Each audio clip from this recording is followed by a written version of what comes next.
ಇನ್ನೊಂದು ಮಾಹಿತಿ ಮೇಡಮ್, ಅವನು ನ್ಯಾಯಾಲಯಕ್ಕೂ ಮೋಸ ಮಾಡಿ ಅಂತ ಹೇಳಕ್ಕೆ ಒಂದು ಎಕ್ಸಾಂಪಲ್ ಕೊಡ್ತೀನಿ. ನೀವು ಬೇಲ್ ಆರ್ಡರ್ ನೋಡಿದ್ರೆ ಅವ್ನು ಕೊಡೋ ಅಡ್ರೆಸ್ಸಲ್ಲಿ ಅವ್ನು ವಾಸ ಆಗ್ತಾ ಇಲ್ಲ ಅಂತ ಅವ್ರ ಪಾರ್ಟ್ನರ್ಸ್ ಹೇಳ್ತಾರೆ. ಅವನೇನು ಕೊಟ್ಟು ಆರ್ ಆರ್ ನಗರ ಅಡ್ರೆಸ್ಸಲ್ಲಿ ಇವತ್ತು ಹುಡುಕಿಬೇಕಾರೆ ಆ ಅಡ್ರೆಸ್ ಇಲ್ಲ. ಅವನು ಆ ಮನೆಗೆ ಬಾಡಿಗೆ ಸಹ ಕಟ್ಟಿರಲಿಲ್ಲ, ಈ ಕಟ್ಟಿರ್ಬೋದು ಗೊತ್ತಿಲ್ಲ, ಆ ಮನೆ ಅಡ್ರೆಸ್ ಇಲ್ಲ. ಅಂದರೆ ಅವ್ನು ನ್ಯಾಯಾಲಯಕ್ಕೂ ಸಹ ಸುಳ್ಳು ಹೇಳ್ಬಿಟ್ಟು ಅವನು ಬೇಲ್ ಆರ್ಡರ್ದಲ್ಲಿ ಅಡ್ರೆಸ್ ಕೊಟ್ಟಿದ್ದಾನೆ.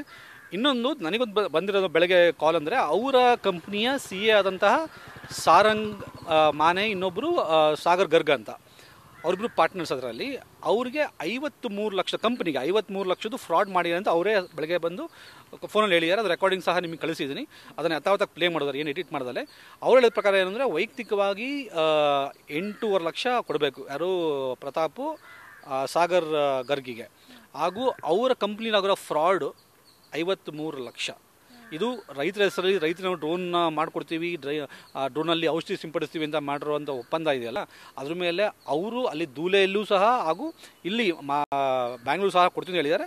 ನಮಗೆ ಅವ್ರು ಸಹಕಾರ ಕೇಳಿದ್ರು, ಡೆಫಿನೆಟ್ಲಿ ಅದು ಲೀಗಲ್ ಆಗಿದೆ, ಡೆಫಿನೆಟ್ಲಿ ನಾವಂತೂ ಪೊಲೀಸ್ ಮೂಲಕ ಏನದನ್ನು ಅವ್ರಿಗೆ ಕೊಡಬೇಕು, ಸಹಕಾರ ಕೊಡಬೇಕು, ಕೊಡ್ತೀವಿ ಮೇಡಮ್.